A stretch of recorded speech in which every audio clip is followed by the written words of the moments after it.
Gravity is nominated for 10 Academy Awards, including Best Actress, Best Director, and Best Picture. I'm pleased to have Sandra Bullock and director Alfonso Cuarón at this table together. Well, now he's been here before and before, but never with you. He's done everything better and before me. I'm okay following him. So when they showed you this part, did you say, this is for me, I love it, or did you have nothing? No. Would you say, I said, I don't want to work, I'm tired of working? I said, I don't want to work, I have nothing to offer, I don't know how to, I don't even know where to begin to start talking myself into... Did you really? Yeah. Demonstrate. But why? I wanted to stay home with a sweet little boy. Yeah. And I didn't, where I was in my life at that time. Yeah, that would be the child. That would be him. And I just wasn't in a place in life where I thought I had... play with Louis and go make a movie, huh? And play with adults. Pretty much. Yeah. Pretty much. Yeah, that was it. And so why did you want her, and why did you insist? And actually, you know, I met her in Austin. We have a lovely conversation, lovely chat. Yeah. I called David Heyman, my producing partner, and said, she's Ryan, but she doesn't want to work. Is that right? And it's not, apparently she, after the conversation, she wanted to do it. Oh, she didn't tell us that part. Yes, but she didn't let us know for like for a few days, so we suffer. Ante the ante. Well, I was...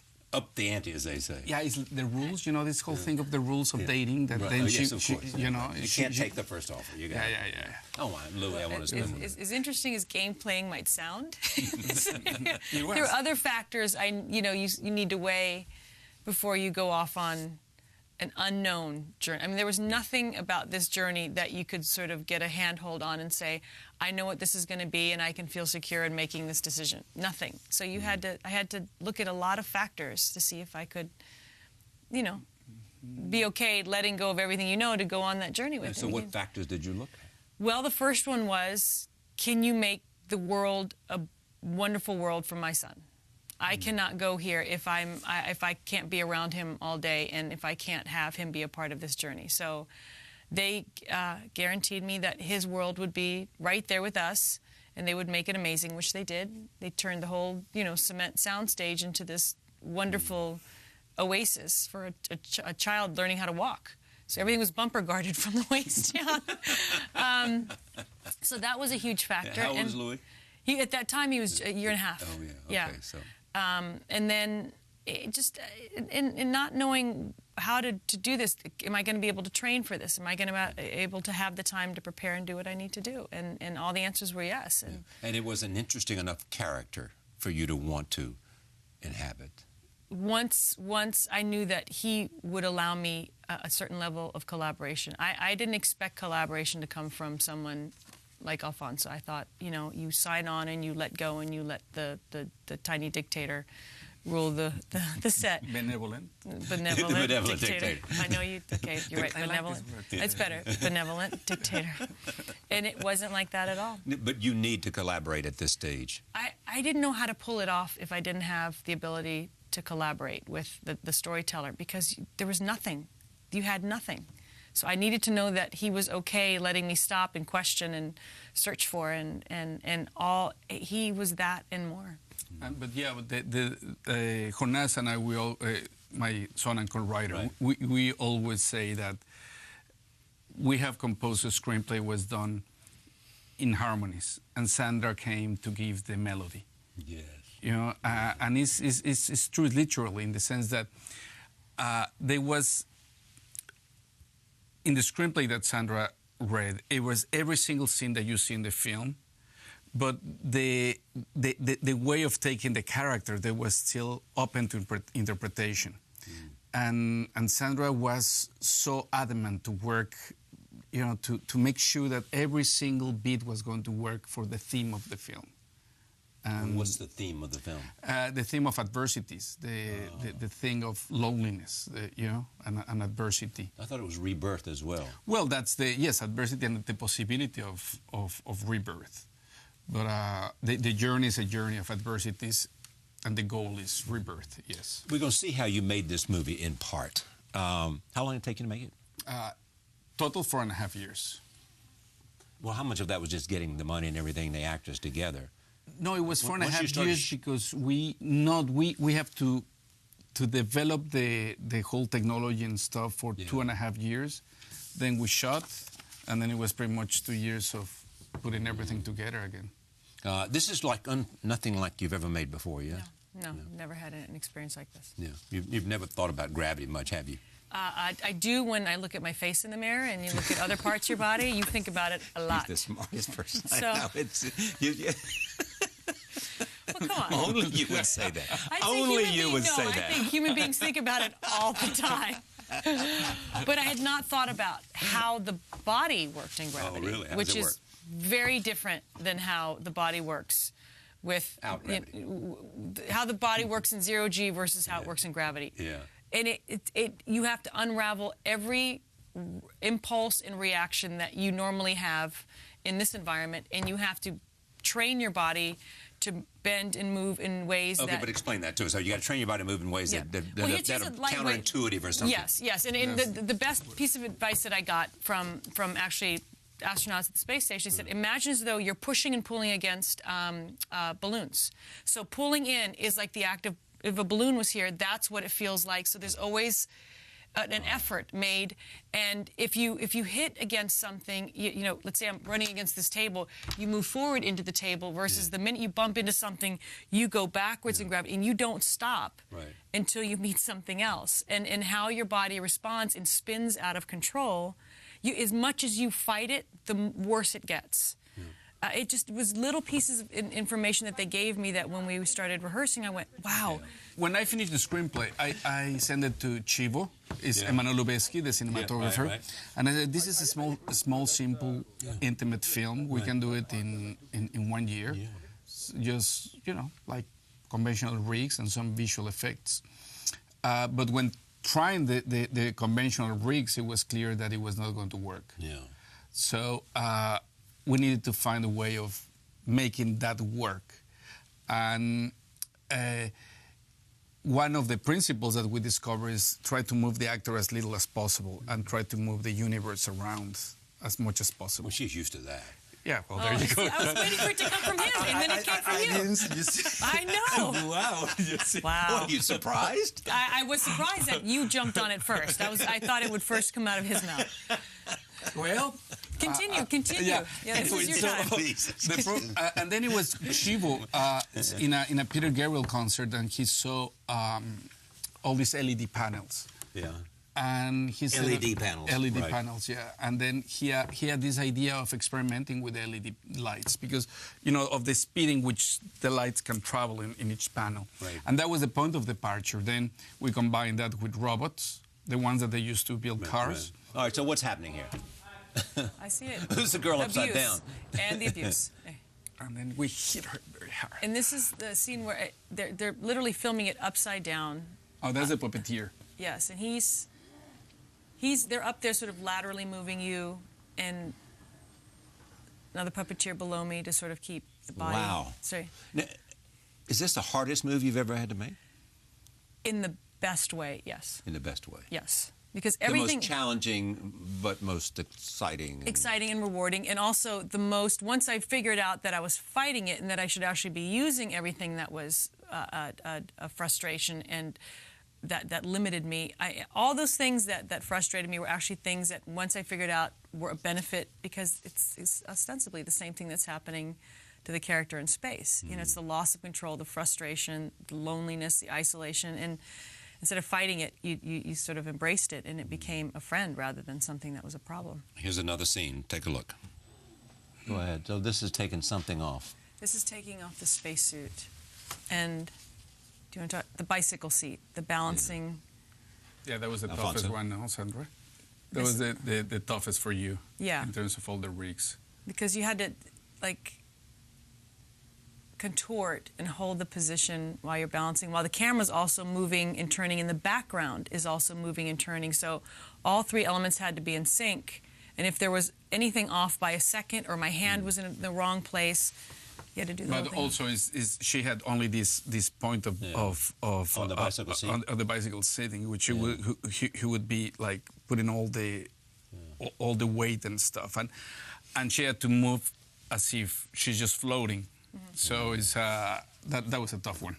Yeah, but it was also the one that you knew everything was leading up to that specific scene in that shot.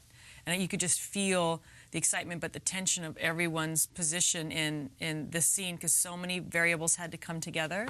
But when it did, and it worked, it was absolutely silent. I mean, I thought I heard Chivo crying.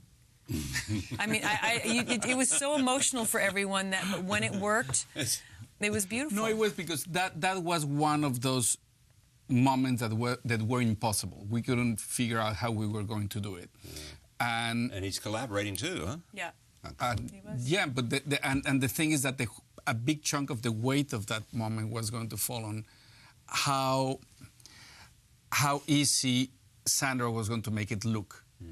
You know, but remember, she's supposed to be floating in zero gravity, no resistance, and she's just actually doing this Martha Graham kind of situation there. You said Martha Graham. I know he did. And thank God you had that career as a dancer, too, huh? Well, I mean, it was my love of dancing. I never would have made it as a dancer. I'm not disciplined enough.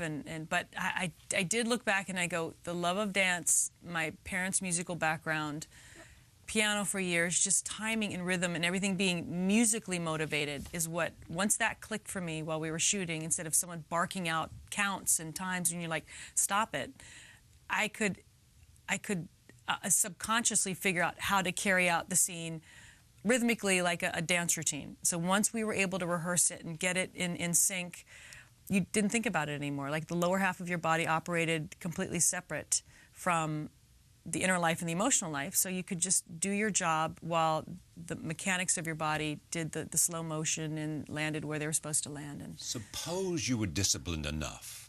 Would you have liked to have become a dancer? Absolutely. Really? Absolutely. That's the thing that I think if he's like, oh, really? Yes. Stick around, you'll hear something interesting. My dream has always been, I mean, when I sit back and allow myself to daydream, it's about that. It's to be able to express myself through the movement of body to music, not saying a word. And this is as close as I'll ever come. That's the one thing I left here feeling. I said, wow, my dream of being a dancer was sort of realized once I made this movie. What is she going through? What's the transformation in Ryan?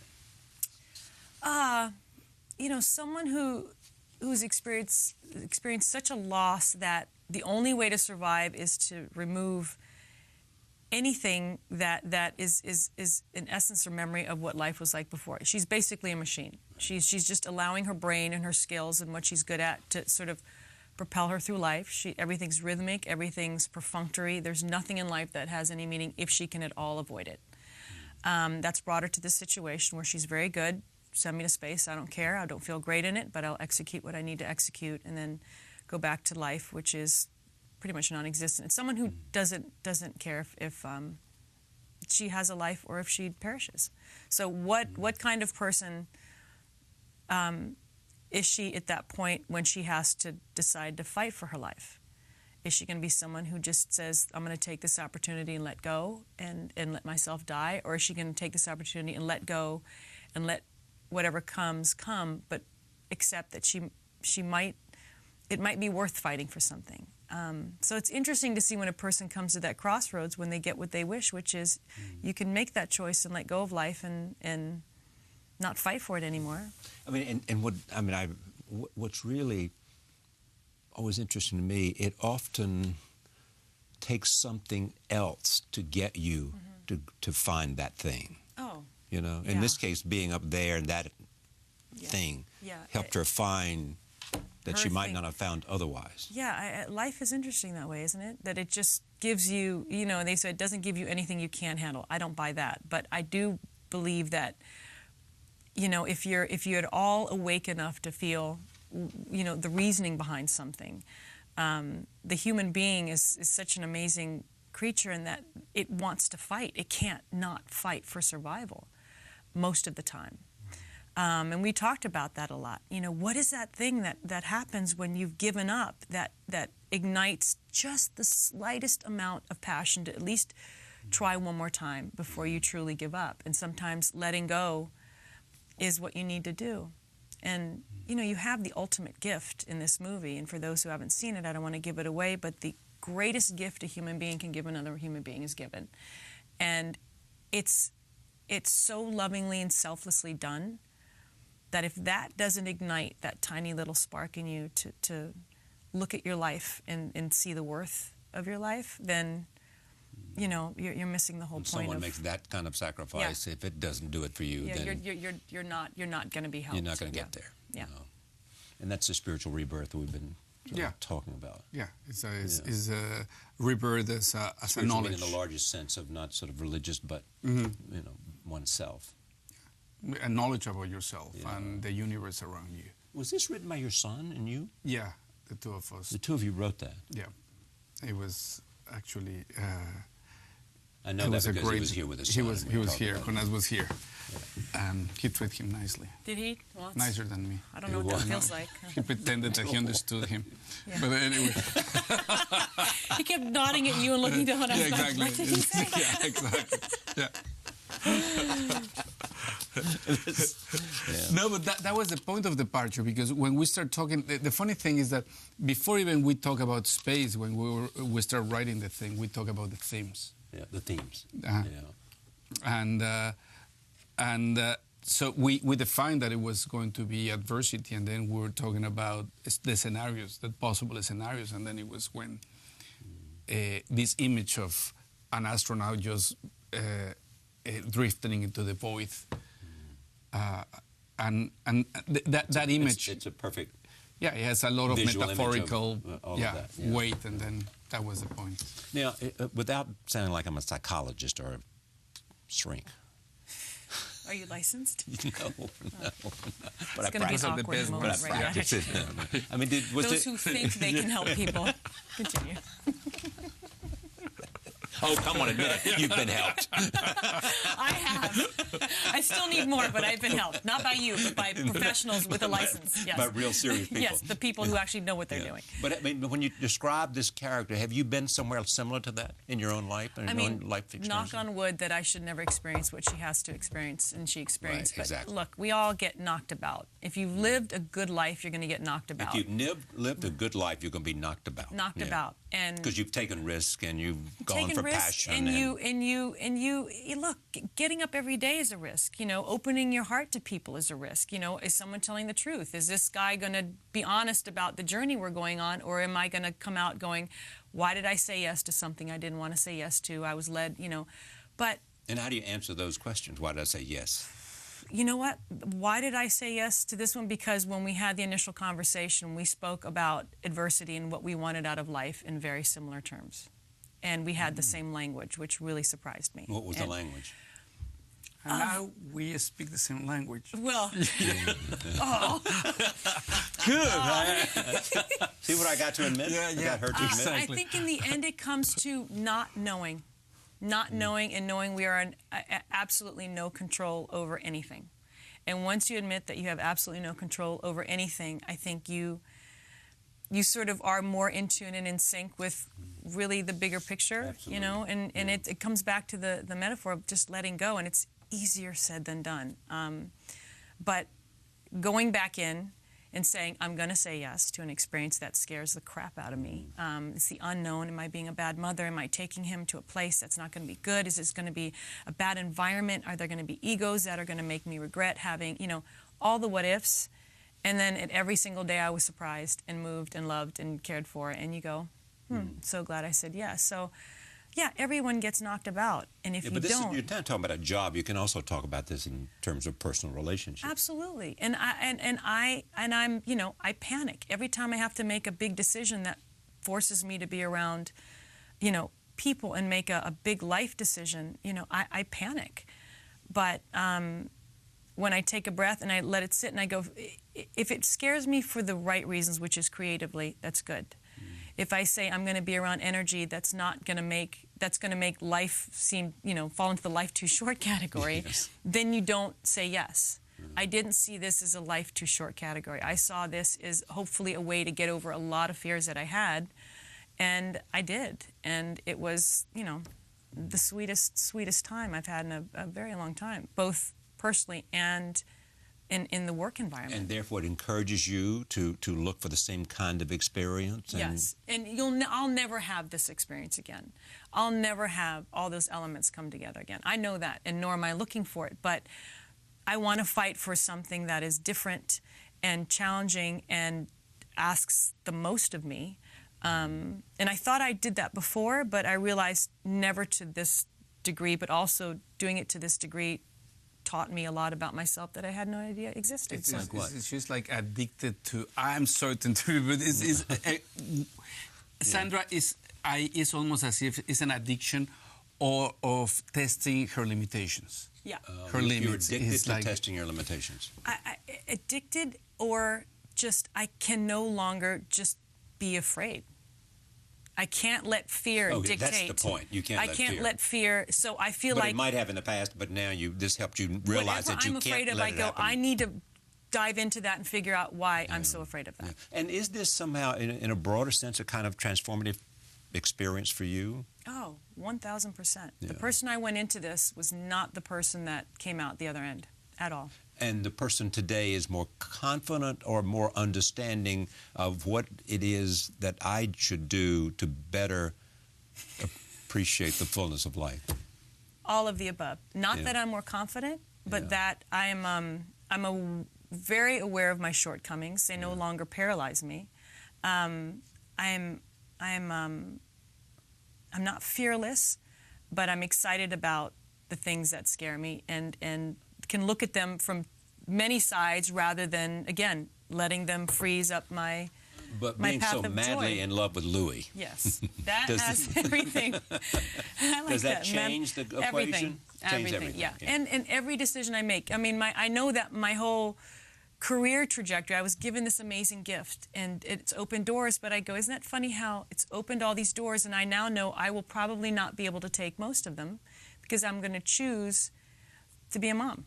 I'm going to choose to have my life evolve around Louis. I know, shocking for an actress to not. And I just wanted to say it before you did. No, I know, but What was he going to say? he was going to say shocking. Shocking. But I think that's a familiar story amongst people who have children. You just go, I've been so lucky to this point in my life that You have look at these something else gifts. to live for. I have something else to live for, and his life is far more interesting than mine right now. So he deserves to have the world evolve around him for this time, and Because all experiences are new.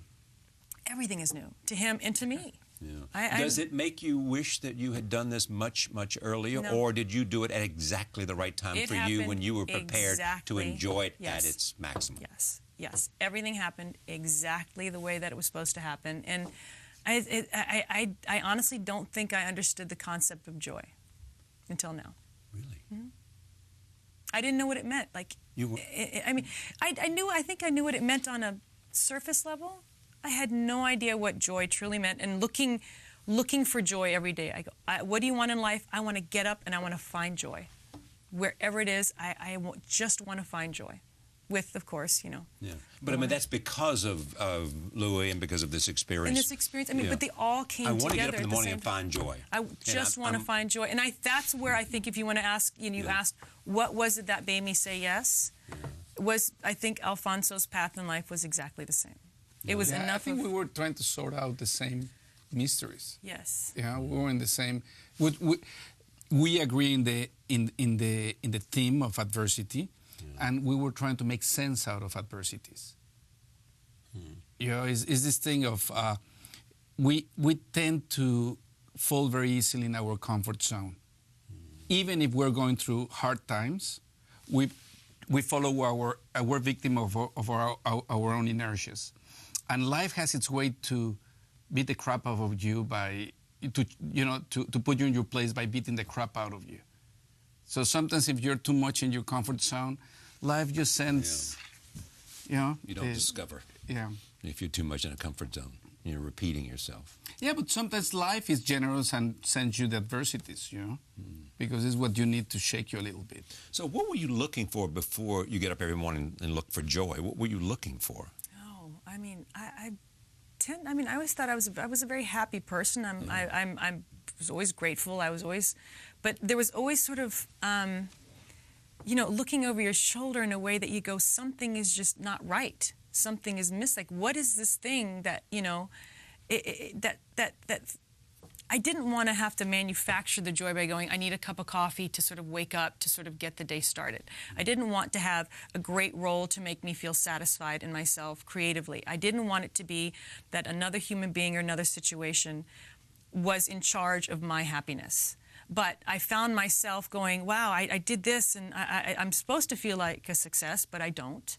I accomplished this, and I should feel good about myself, but I don't.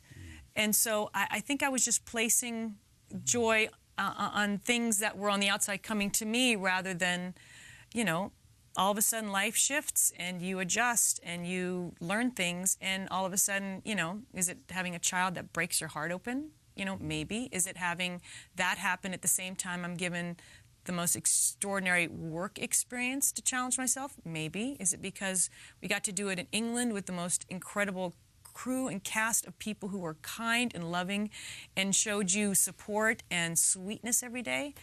Maybe. You know, all those things. You know, I can't put my finger on just one thing, but it's the culmination of so many things, and just, you know, going with the flow. I can control nothing, you know? In the end, it's just that. Once you realize you can control nothing, it sort of takes the pressure It'll find off. its own way. Always, yeah. Find the joy.